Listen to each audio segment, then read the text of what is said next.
Hi hello friends, welcome back to my channel. ಇವತ್ತಿನ recipe leg ಪೀಸಲ್ಲಿ ಕಬಾಬ್ ಮಾಡೋದು ತೋರಿಸ್ಕೊಡ್ತಾ ಇದ್ದೀನಿ.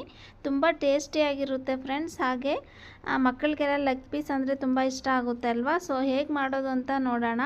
ಆ ಹೋಟೆಲಲ್ಲಿ ನೀವು ತಿಂದಿರ್ತೀರ, ತುಂಬ ಸಾಫ್ಟಾಗಿ ಕ್ರಿಸ್ಪಿಯಾಗಿ ಇರುತ್ತೆ.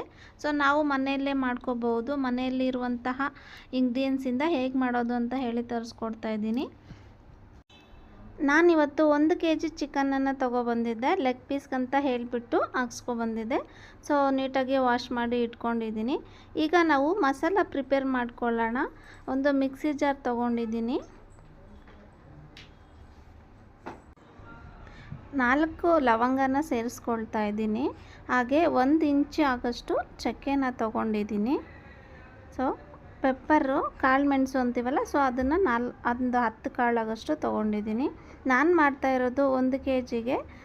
ನಿಮಗೆ ಮನೆಯಲ್ಲಿ ಜನ ಎಷ್ಟಿದ್ದಾರೋ, ನೀವು ಎಷ್ಟು ಚಿಕನ್ನು ತೊಗೊತೀರಾ ಅದ್ರ ಮೇಲೆ ಕ್ವಾಂಟಿಟಿ ನೋಡಿಕೊಂಡು ನೀವು ಮಾಡ್ಕೊಳ್ಳಿ. ಈಗ ಹಸಿಮೆಣಸಿನ್ಕಾಯಿ 3 ಸೇರಿಸ್ತಾ ಇದ್ದೀನಿ. ಬೆಳ್ಳುಳ್ಳಿ 1 ಗಡ್ಡೆ ಬೆಳ್ಳುಳ್ಳಿ ಸಿಪ್ಪೆ ಬಿಡಿಸ್ಕೊಂಡಿದ್ದೆ, ಸೊ ಅದನ್ನು ಸಹ ಸೇರಿಸ್ಕೊಂಡಿದ್ದೀನಿ. 1 ಇಂಚು ಶುಂಠಿನ ತೊಗೊಂಡಿದ್ದೀನಿ. ಸೊ ಕೊತ್ತಂಬರಿ ಸ್ವಲ್ಪ, ಪುದೀನ ಸ್ವಲ್ಪ ಸೇರಿಸ್ಕೊಂಡು ಲೈಟಾಗಿ ನೀರನ್ನು ಸೇರಿಸ್ಕೊಂಡು ಮಿಕ್ಸಿ ಮಾಡ್ಕೊಳ್ಳೋಣ. ಈಗ ಮಿಕ್ಸಿ ಮಾಡಿಕೊಂಡು ಸೈಡ್ಗೆ ಇಟ್ಕೊಂಡೆ. ಈಗ ನಾನು ಚಿಕನ್ನಿಗೆ 1 ಸ್ಪೂನು ಸಾಲ್ಟನ್ನು ಸೇರಿಸ್ತಾ ಇದ್ದೀನಿ. ಹಾಗೆ ಚಿಲ್ಲಿ ಪೌಡರು ಅರ್ಧ ಸ್ಪೂನ್ ಚಿಲ್ಲಿ ಪೌಡರನ್ನು ಸೇರಿಸಿದ್ದೀನಿ. ನಿಮಗೆ ಖಾರ ಎಷ್ಟು ಬೇಕೋ ನೋಡಿಕೊಂಡು ತೊಗೊಳ್ಳಿ. ಮತ್ತು ನಾನು ಹಸಿಮೆಣಸಿನ್ಕಾಯಿ ಸೇರಿಸಿದ್ದೀನಿ, ಹಾಗಾಗಿ ನಾನು ಖಾರ ಕಡಿಮೆನೇ ಸೇರಿಸ್ಕೊಳ್ತಾ ಇದ್ದೀನಿ. ಈಗ ಕಬಾಬ್ ಪೌಡರು, ನಿಮಗೆ ಯಾವುದು ಕಬಾಬ್ ಪೌಡರ್ ಇಷ್ಟ ಆಗುತ್ತೋ ಅದನ್ನೇ ತೊಗೊಳ್ಳಿ. ನಾನಿಲ್ಲಿ ಇಷ್ಟನ್ನು ತೊಗೊಂಡಿದ್ದೆ, ಅದನ್ನು 2 ಸ್ಪೂನ್ ತೊಗೊಂಡಿದ್ದೀನಿ. ಗರಂ ಮಸಾಲ ಅದನ್ನು ಸಹ 1 ಸ್ಪೂನ್ ತೊಗೊಂಡಿದ್ದೀನಿ. ರಿಯಲಿ ತುಂಬ ಸಾಫ್ಟಾಗಿರುತ್ತೆ ನೀವು ಈ ರೀತಿ ಮಾಡಿಕೊಂಡು ತಿನ್ನೋದ್ರಿಂದ.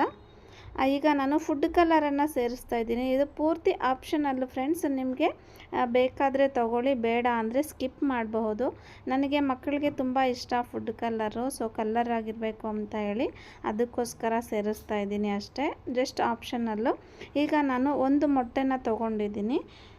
ಸೊ ಈಗ ರುಬ್ಬಿರುವಂತಹ ಮಸಾಲೆನೂ ಸಹ ಸೇರಿಸ್ಕೊಳ್ಳೋಣ.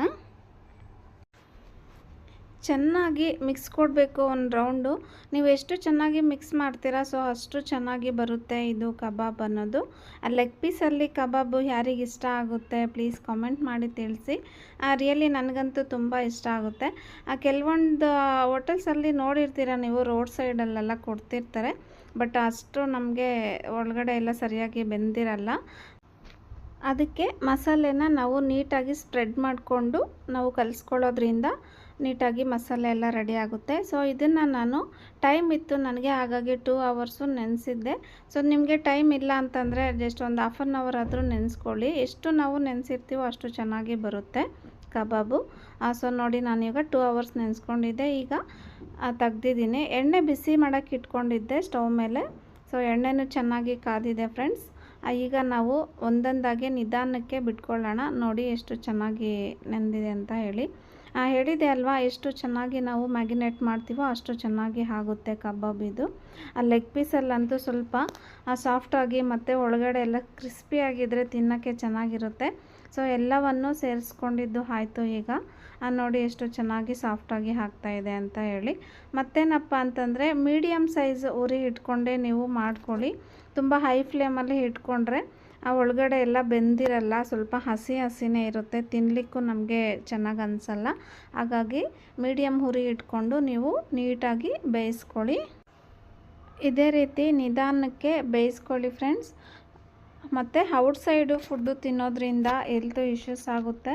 ಸೊ ಹಾಗಾಗಿ ಆದಷ್ಟು ಮನೆಯಲ್ಲೇ ಮಾಡಿಕೊಂಡು ತಿನ್ನಿ. ನೋಡಿ, ಕಲ್ಲರು ನಾನು ಸೇರಿಸಿರೋದ್ರಿಂದ ಸ್ವಲ್ಪ ಕಲರ್ಫುಲ್ಲಾಗಿ ಬಂದಿದೆ. ಬಟ್ ಫುಡ್ ಕಲ್ಲರು ಹೆಲ್ತಿಗೆ ಅಷ್ಟು ಒಳ್ಳೆಯದಲ್ಲ. ಬಟ್ ನಾನು ಯಾವಾಗಲೂ ಸೇರಿಸಲ್ಲ, ಈ ರೀತಿ ಯಾವಾಗಲಾದರೂ ಬೇಕು ಅಂದರೆ ಮಕ್ಕಳಿಗೆ ಸೇರಿಸ್ತೀನಿ ಅಷ್ಟೇ ನಾನು. ಸೊ ನೋಡಿ, ರೆಡಿ ಆಗಿದೆ. ಉಳಿದಿರುತ್ತಂಥದ್ದು ಸೇರಿಸ್ಕೊಂಡು ನೀಟಾಗಿ ಫ್ರೈ ಮಾಡ್ಕೊಳ್ಳೋಣ. ನಿಜವಾಗ್ಲೂ ತುಂಬ ಚೆನ್ನಾಗಿ ಬಂದಿತ್ತು. ನಿಮಗೆ ವಿಡಿಯೋ ಇಷ್ಟ ಆಗಿದೆ ಅಂತ ತಿಳ್ಕೊಂಡಿದ್ದೀನಿ. ತುಂಬ ಅಂದರೆ ತುಂಬ ಟೇಸ್ಟಿಯಾಗಿತ್ತು. ನಿಮಗೆ ಯಾರಿಗೆ ಲೆಗ್ ಪೀಸ್ ಕಬಾಬ್ ಇಷ್ಟ ಆಗುತ್ತೆ ಪ್ಲೀಸ್ ಕಮೆಂಟ್ ಮಾಡಿ ತಿಳಿಸಿ. Thank you so much for watching video. Next ವಿಡಿಯೋದಲ್ಲಿ ಹೊಸ ರೆಸಿಪಿಯೊಂದಿಗೆ ಬರ್ತೇನೆ. Thank you so much for watching video friends. Really ನನಗೆ ಇವತ್ತು ತುಂಬ ಇಷ್ಟ ಆಯಿತು. ಒಳ್ಳೆ ಕಾಮೆಂಟ್ಸ್ ಎಲ್ಲ ಮಾಡ್ತಿದ್ದೀರಾ. Thank you so much and bye.